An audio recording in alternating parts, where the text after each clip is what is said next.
மின்சார பற்றாக்குறைன்னு சொல்லிட்டு நம்ம வீட்டிலலாம் கரண்ட்லாம் போச்சு. தண்ணியில் மின்சாரம் எடுத்து பார்த்துருப்பீங்க, காத்தாடியில் கூட மின்சாரம் எடுத்து பார்த்துருப்பீங்க. ஆனால் சார் அக்ரி கிருஷ்ணமூர்த்தி அவர்கள் ஒரு ஐடியா கொடுத்துருக்காரு.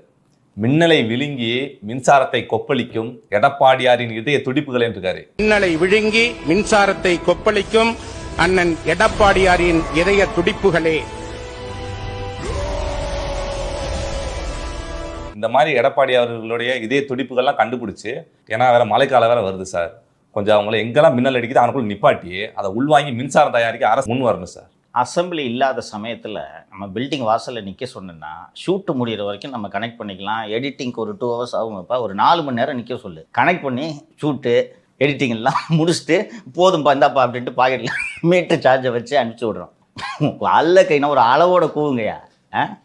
இவங்களெல்லாம் வைக்க வேண்டிய இடத்துல வைக்கணும்.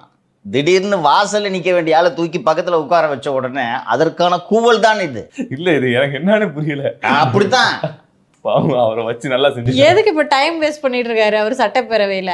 பாருங்க மாலதி, இந்த விஷயத்தை நாம் ஏற்கனவே ஒரு முறை நம்ம நிகழ்ச்சியில பேசினதாக எனக்கு நினைவு. இப்போ அதை சொன்னதுனால அதை ரீகால் பண்றதுல ஒன்றும் தவறு இல்லைன்னு நான் நினைக்கிறேன். செல்வி ஜெயலலிதா அவர்களின் மறைவுக்கு பிறகு அதிமுக என்றால் பொதுச் செயலாளர் என்பவர் எல்லோருடனும் கலந்தாலோசிக்க வேண்டிய கட்டாயம். ஏன்னா அவர் ஜெயலலிதா இல்லையே, எடுக்கிற முடிவை நீங்கள் ஃபாலோ பண்ணுங்கன்னு சொல்கிறதுக்கு. So Natham Viswanathan, KP Munusamy, CV Shanmugam, Thangamani, Velumani, KP Anbazhagan, இது போல் மூத்த தலைவர்கள்னு ஒரு 7-8 பேர் இருப்பாங்க. அவர்கள்தான் எல்லா முக்கிய முடிவுகளிலும் இருப்பார்கள். அவர்கள் தான் கலந்தாலோசிப்பார்கள், எல்லாத்தையும் கன்சல்ட் பண்ணி எடுப்பாங்க.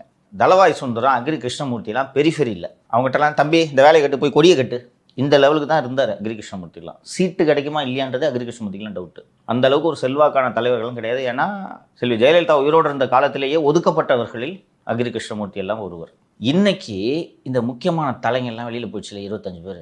ரத்தன விஸ்வநாதன், KP அன்பழகன், வேலுமணி, தங்கமணி, CVS எல்லாம் வெளியில் சென்று விட்டார்கள் அல்லவா? சென்றதும் பேச்சு துணைக்கு ஆள் இல்லைல்ல.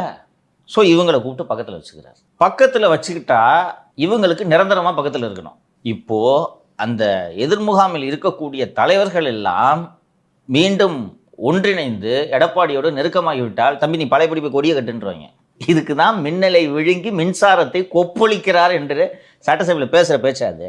ஆதவர்ஜன் தான் வளர்த்தியாக இருக்கிற மைக்கை பிடிக்கும் மண்டையில் போகணும், யோ மூட்டு உட்காரு ஆனால் பார்த்துன்னே இருக்கிறேன். ஓவரை நாங்களே கூவுறது இல்லை எங்கள் தலைவரை பற்றி. அப்படி மின்சாரத்தை 234 தொகுதியிலையும் கொப்பளிச்சு ஜெயிச்சிருக்க வேண்டியதானே. நீங்கள் பேச்சுக்கு ஒன்றும் குறைச்சல் இல்லை.